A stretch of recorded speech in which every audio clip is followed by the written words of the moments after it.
I think Paul Durcan, over the past 40 years and in the 2,000 poems he has written, has really given us a soundtrack for our lives.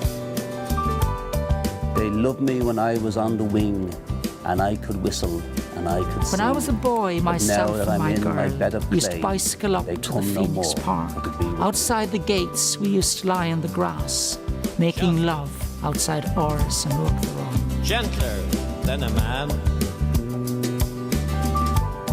I am down on my knees.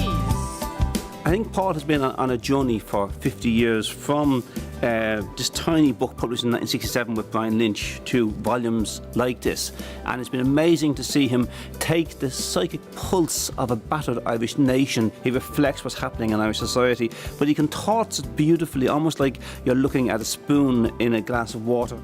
Lots of people will remember those incredible radio columns that he did, taking a side-slant view of the many, many things that were wrong about Irish society at that time. To be able to do that in such a powerful and emotional way was really, really important. And also, he has written with extraordinary and unsettling honesty about his marriage, the breakup of his marriage, the tender love he has for his grandchildren. So he writes in a way that so many people can identify with.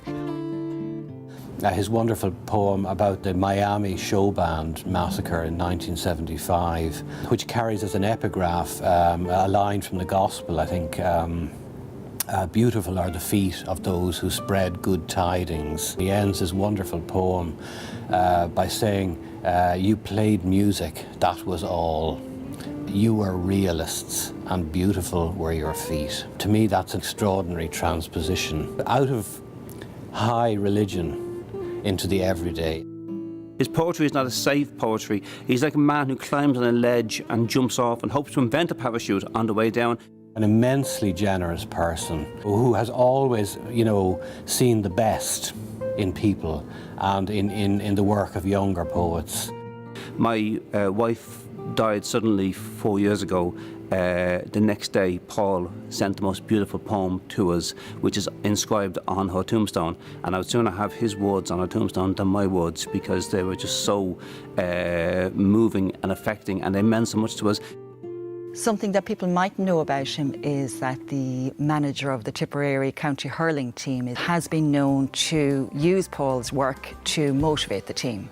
So I think that Paul should share some of the credit for Tipperary winning the All-Ireland against Kilkenny in 2009. There should be a statue to Paul in the same way that there's a statue to Daniel O'Connell, because both of them are liberators, one a political liberator and the other a liberator, I think, of the imagination. Well, if I were to pick one, I would be Making Love Outside Ors and Oaktheron. And it ends, this is a De Valera.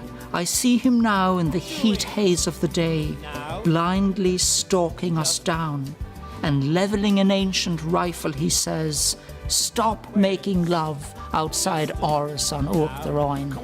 But there's no stopping Durcan.